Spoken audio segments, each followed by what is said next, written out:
Halo para warga kimia organik, ketemu lagi di catatan Chemicat. Kali ini kita akan membahas tentang bagaimana menentukan arah mekanisme reaksi. Setelah kalian mempelajari beberapa video tentang mekanisme-mekanisme reaksi alkil halida, mulai dari SN1, SN2, E1, E2, maka kemudian tentunya pertanyaan yang muncul adalah bagaimana strategi kita untuk meramalkan suatu reaksi, apakah dia akan mengikuti SN1 atau SN2 atau E1 atau E2. Nah, dalam video ini Chemicat sudah berusaha membuatkan semacam rangkuman dari chapter 6 Solomon sebagai panduan buat warga kimia organik untuk bisa menentukan kecenderungan mekanisme reaksi pada suatu reaktan alkil halida dan basa atau nukleofil.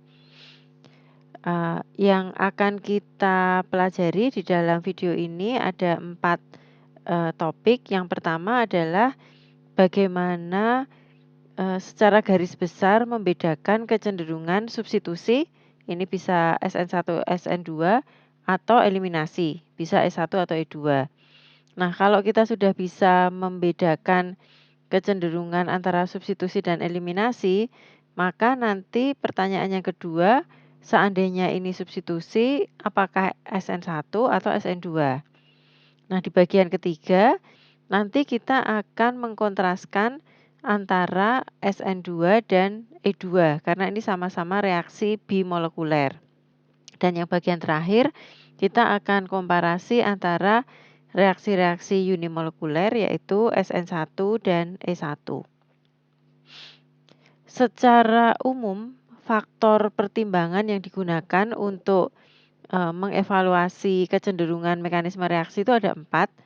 Yang pertama adalah faktor sterik yang bisa ditentukan oleh ukuran basa maupun ukuran alkil. Faktor sterik ini pada dasarnya adalah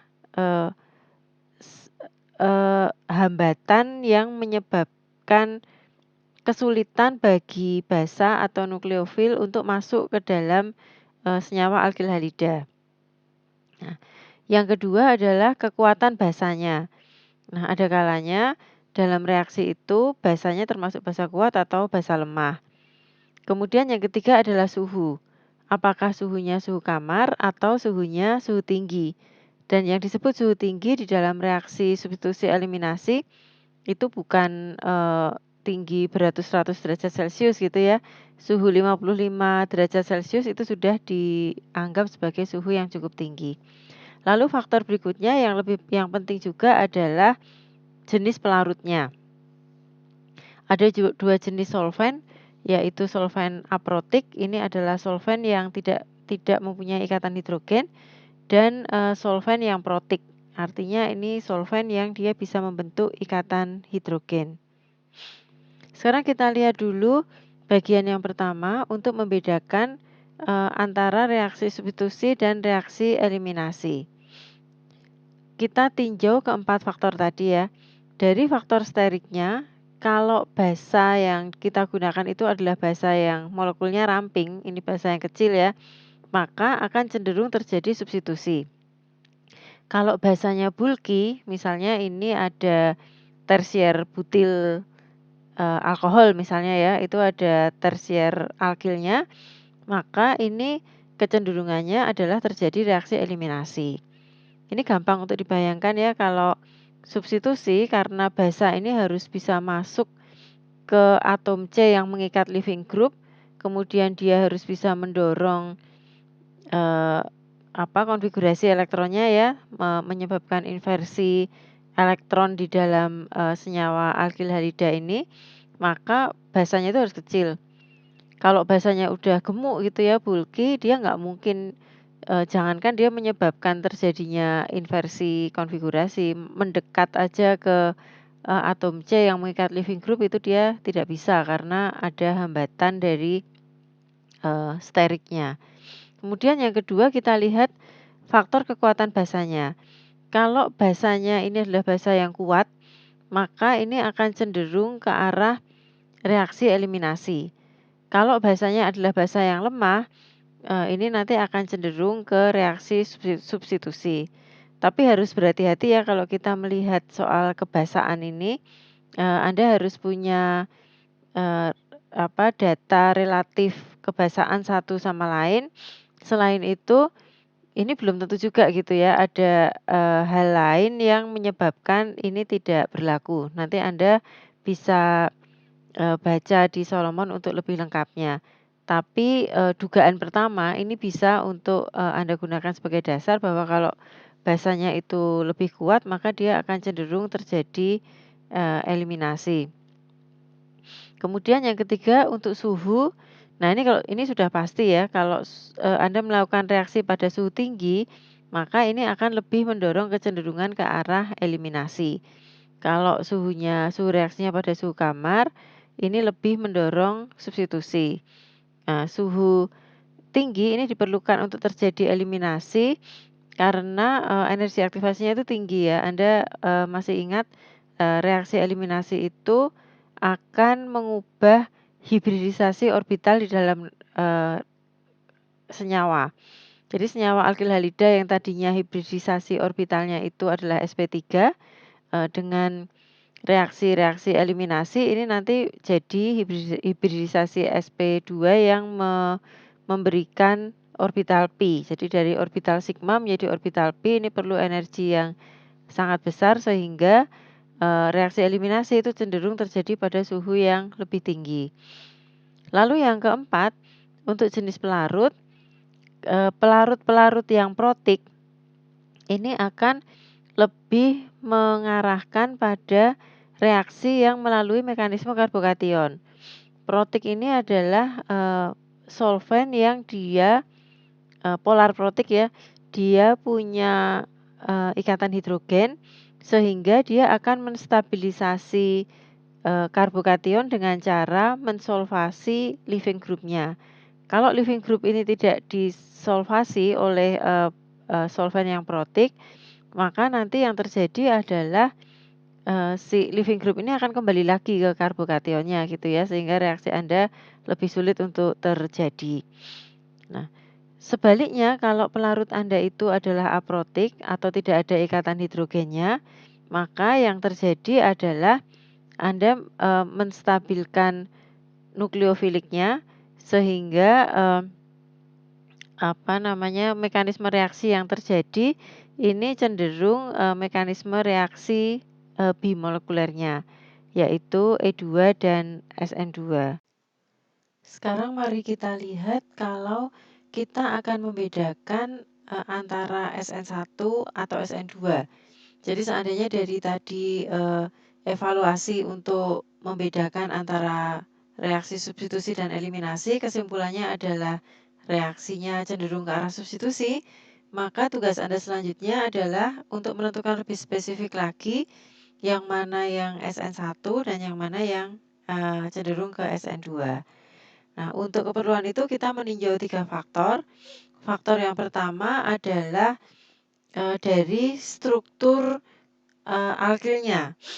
Kalau, strukturnya itu tersier, ini jelas arahnya adalah SN1 atau unimolekuler karena karbokation tersier ini adalah yang paling stabil. Oleh karena itu yang, struktur yang lain, baik metil ini yang tidak tersubstitusi atau, hidrogen tersubstitusi secara primer atau sekunder, ini kecenderungannya adalah SN2. Anda tidak memerlukan karbokation yang stabil untuk SN2 karena, akan melalui mekanisme kondisi transisi. Kemudian yang kedua, Anda bisa lihat dari kekuatan nukleofilnya.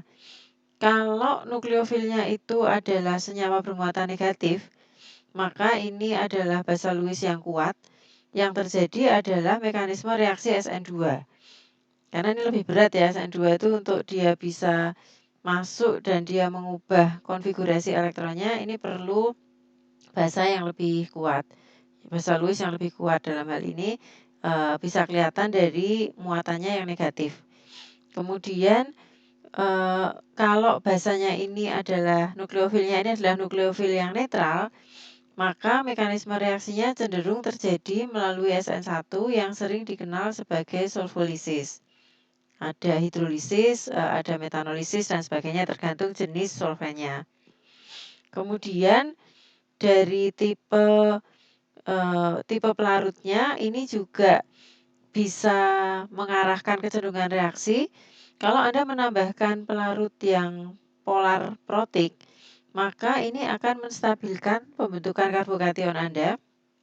Ikatan hidrogen itu akan berikatan dengan leaving groupnya sehingga karbokation Anda relatif stabil untuk bereaksi dengan nukleofilnya. Nah, makanya ini akan cenderung mengarahkan pada ke mekanisme reaksi SN1. Sebaliknya kalau Anda menggunakan solvent yang aprotik, maka ini nanti akan menstabilkan nukleofilnya dan ini akan cenderung mengarahkan pada reaksi SN2. Jadi karbokation tidak stabil gitu ya kalau di dalam solvent yang aprotik. Baik, Anda sudah bisa membedakan antara SN1 dan SN2. Maka selanjutnya adalah kalau dari hasil evaluasi yang pertama ini masih 50-50 ya kemungkinannya ini kalau nggak SN2, E2 gitu. Jadi mungkin kesimpulan Anda dari evaluasi yang pertama adalah ini reaksinya itu bimolekuler. Jadi dia tidak melewati pembentukan karbokation. Nah, kalau bimolekuler pertanyaannya adalah apakah dia SN2 atau dia E2. Nah, kita lihat lagi 4 faktor. Dari sisi substratnya, kalau substrat Anda itu adalah substrat yang kategorinya primer, C-nya itu adalah C primer, maka ini bisa dipastikan bukan mekanisme E2, ini mekanismenya SN2 karena karbokation primer itu tidak stabil. Nah, kalau Anda substratnya sekunder atau tersier, ini ada maksudnya kemungkinannya akan lebih besar ke arah reaksi eliminasi melalui pembentukan karbokation.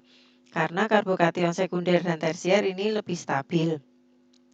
Pada karbokation sekunder ini masih ada kemungkinan selain E2 ada juga sedikit SN2 yang terjadi.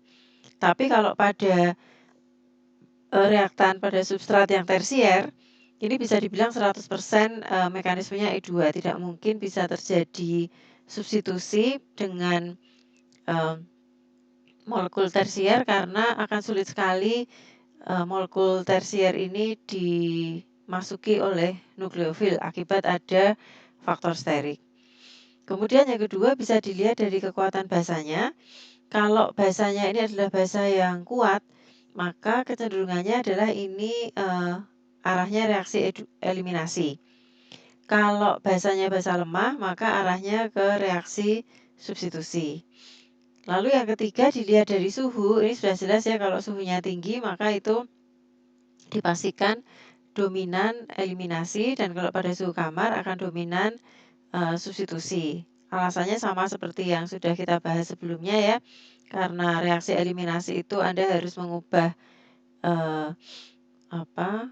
hibridisasi orbital sehingga diperlukan energi aktivasi yang lebih tinggi dan dengan demikian konsekuensinya Anda harus melakukan reaksi itu pada suhu yang lebih tinggi. Kemudian yang terakhir bisa dilihat dari ukuran basanya. Kalau basanya kecil dia akan lebih mudah untuk menjalankan mekanisme reaksi SN2. Tapi kalau basanya ini bulky, misalnya tersier butil gitu ya, itu sangat bulky. Nah, ini nggak mungkin dia bisa menjalankan mekanisme reaksi SN2, jangankan untuk berikatan dengan atom C pada leaving group ya, untuk mendekat aja susah karena ukurannya besar sekali sehingga mekanisme reaksi yang mungkin terjadi adalah eliminasi. Nah, sekarang bagian yang terakhir.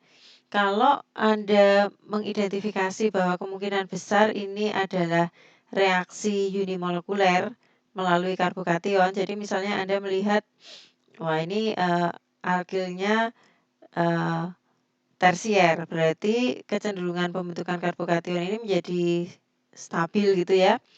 Nah itu pertanyaannya, oke karbokation tapi ini mekanisme reaksinya SN1 atau E1. Nah Sayangnya antara SN1 dan E1 ini biasanya akan terjadi bersama gitu. Anda akan sulit mengarahkan hanya dominan SN1 tidak terjadi E1 atau sebaliknya. Jadi ini biasanya akan berkompetisi antara SN1 dan E1. Nah, untuk mendorong dominasi E1, hal yang bisa Anda lakukan adalah, buat reaksinya pada suhu tinggi karena eliminasi itu, cenderung lebih dominan pada suhu yang tinggi. Tapi biasanya tetap aja ada SN1-nya gitu ya, Anda tidak bisa bebas 100% dari SN1. Kalau Anda ingin produk eliminasi dari substrat yang tersier, maka, Anda bisa menggunakan basa yang kuat sehingga nanti yang terjadi itu adalah E2. Ini untuk menghindari, kompetisi. Kalau Anda arahnya E1 itu nanti pasti ada SN1 yang ikut-ikutan gitu ya.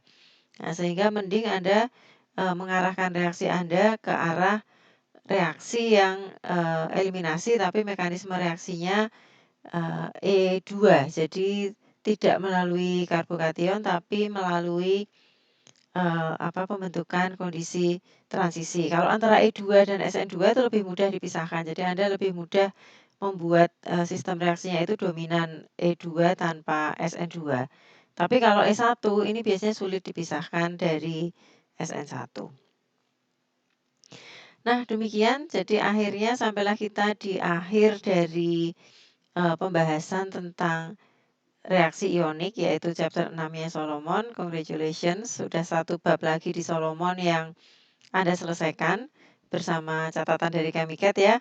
Ini pesan Chemicat adalah, catatan yang diberikan dalam video-video seri Chemicat ini hanya panduan buat Anda untuk belajar dari, textbook wajib untuk kelas kita yaitu Solomon. Sebaiknya Anda tetap membaca dari Solomon, mencoba, menerapkan konsep-konsep yang sudah diberikan di dalam video-video, bersama Chemicat ini untuk reaksi-reaksi kimia. Nah, nanti, Chemicat akan membuat satu video lagi tentang, eee, contoh-contoh kasus gitu ya. Tapi sebelum sampai ke sana, saran Chemicat adalah, warga kimia organik baca dulu dan pahami dulu dasar-dasar teori yang sudah dibagikan oleh Chemicat dalam beberapa video seri, Chemicat Note untuk chapter 6 Solomon yaitu mekanisme reaksi ionik. Selamat, belajar dan selamat mengaplikasikan ilmu, kimia organik ini ya khususnya tentang mekanisme reaksi ionik untuk menganalisis reaksi-reaksi kimia dengan lebih mendalam. Terima kasih.